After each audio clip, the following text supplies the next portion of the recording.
नमस्कार, सुमन्स किचनमध्ये आपलं स्वागत आहे। आज आपण 1 कप भिजवलेल्या हरभऱ्यापासून कुरकुरीत असा महिनाभर टिकणारा नाश्ता कसा बनवायचा ते पाहणार आहोत। रेसिपीला सुरुवात करण्याआधी तुम्हाला एक निवेदन आहे, अजूनपर्यंत तुम्ही माझ्या चॅनलला सबस्क्राईब केलं नसेल तर सबस्क्राईब जरूर करा आणि हो, रेसिपी आवडली तर एक लाईक नक्की करा। चला तर मग रेसिपीला सुरुवात करूया। तर इथे मी 1 कप हरभरा भिजवून घेतलेला आहे आणि छान असा भिजलेला आहे, तुम्ही इथे बघू शकता। तर इथे आपल्याला हरभरा जाडसर वाटून घ्यायचा आहे। त्यासाठी मिक्सरच्या भांड्यामध्ये सगळे हरभरे हे घालून घेतलेले आहे। त्यानंतर यामध्ये घालायचं आहे आपल्याला 1 इंच आलं आणि 2 हिरवी मिरची। अगदी थोडंसं आपल्याला पाणी घालायचं आहे आणि जाडसर वाटून घ्यायचं आहे। तर अशा पद्धतीने आपण थोडंसं पाणी घालून जाडसर असं वाटून घेतलेलं आहे। आता हे जरा वेळ आपण बाजूला ठेवू। तर इथे गॅसवर पॅन गरम करायला ठेवलेला आहे आणि यामध्ये घालायचं आहे आपल्याला 1 चमचा तेल। तेल चांगलं आपल्याला गरम करून घ्यायचं आणि यामध्ये घालायचं आहे चिमूटभर हिंग। त्यानंतर आपल्याला घालायचं आहे 1 चमचा इथे जिरं घेतलेले आहे। जिरं छान अशी आपल्याला फुलवून घ्यायचे आहे।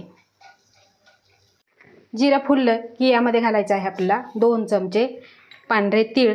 त्यानंतर घालायचं आहे अर्धा चमचा चिली फ्लेक्स आणि हे आपल्याला 2 मिनिटे परतून घ्यायचं आहे। गॅसची फ्लेम आपल्याला लोच ठेवायची आहे।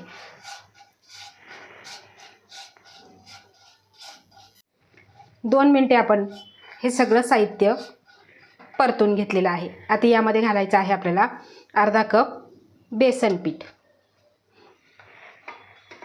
आता हे बेसन पीठ आपल्याला मंद गॅसवर वास सुटेपर्यंत भाजून घ्यायचं आहे।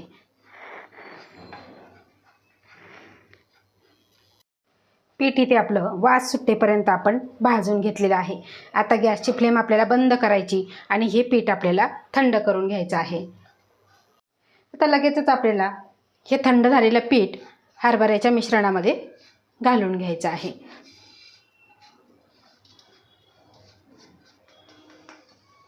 आणि आपल्याला हे मिक्स करून घ्यायचं आहे।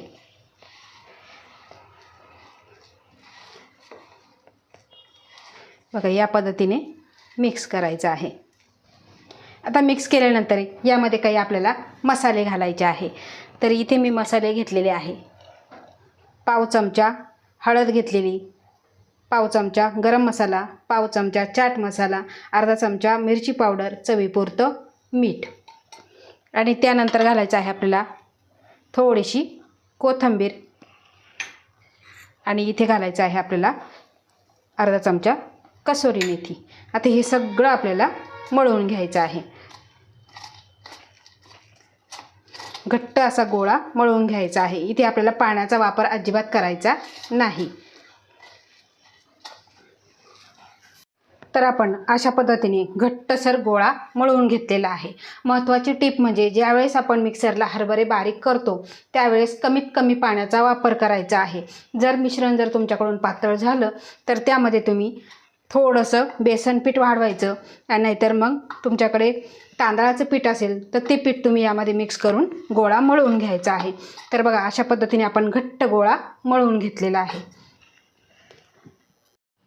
तर आता आपल्याला हाताला थोडंसं तेल लावून घ्यायचं आहे आणि त्यानंतर यातला छोटा छोटा गोळा काढून घ्यायचा आणि गोल गोल आपल्याला पेढा बनवून घ्यायचा आणि त्यानंतर आपल्याला अशा पद्धतीने पातळ अशी पापडी बनवायची आहे। जेवढी पातळ होईल तेवढी पातळ पापडी बनवून घ्यायची आहे या पद्धतीने। आता तुम्ही लाटूनसुद्धा करू शकता। आता आपण अशाच पद्धतीने पापडी बनवून घेऊ। तर आपण अशा पद्धतीने सगळी पापडी ही थापून घेतलेली आहे। खूप जाड ठेवायची नाही आणि खूपही पातळ करायची नाही, अशा मध्यम स्वरूपाची आपल्याला थापून घ्यायची आहे। आता आपण तळून घेऊ। पापडी तळण्यासाठी तेल गरम करायला ठेवलं आणि तेल गरम झालेलं आहे। त्यामध्ये आपल्याला थोडंसं मिश्रणाची गोळी टाकून बघायची आहे। तर बघा, तेल छान असं गरम झालेलं आहे। आता गॅसची फ्लेम आपल्याला मीडियम ठेवायची आणि यामध्ये आपल्याला पापडी सोडायची आहे। आता तेलात जेवढी बसेल तेवढी आपल्याला पापडी सोडून घ्यायची आहे.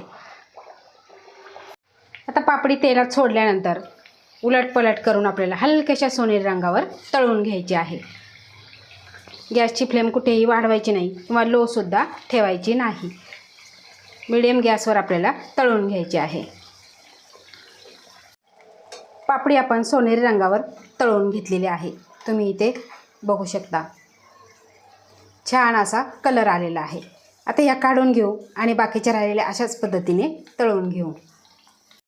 तर इथे आपला हरभऱ्यापासून बनवलेला कुरकुरीत असा नाश्ता खाण्यासाठी तयार झालेला आहे. तुम्ही इथे बघू शकता छान असा कुरकुरीत झालेला आहे. कुठेही तेलकट झालेला नाही आणि याचा आवाज तुम्ही बघू शकता. अतिशय छान असा झालेला आहे. आता हा नाश्ता तुम्ही हवाबंद डब्यामध्ये भरून ठेवायचा. महिनाभर हा छान टिकतो आणि आता मुलांना सुट्टी लागणार त्यावेळेस असा मुलांना बनवून ठेवला की जाता येता मुले खाऊ शकतील आणि बाहेरचं सुद्धा काही खाणार नाही. तर अशा ह्या सोप्या पद्धतीने तुम्ही हा हरभऱ्यापासून कुरकुरीत नाश्ता जरूर करून बघा आणि तुमचा अभिप्राय मला कमेंटद्वारे जरूर कळवा. आवडल्यास लाईक करा, शेअर करा, सबस्क्राईब करा आणि बाजूचं बेल आयकॉन बटन प्रेस करा. धन्यवाद.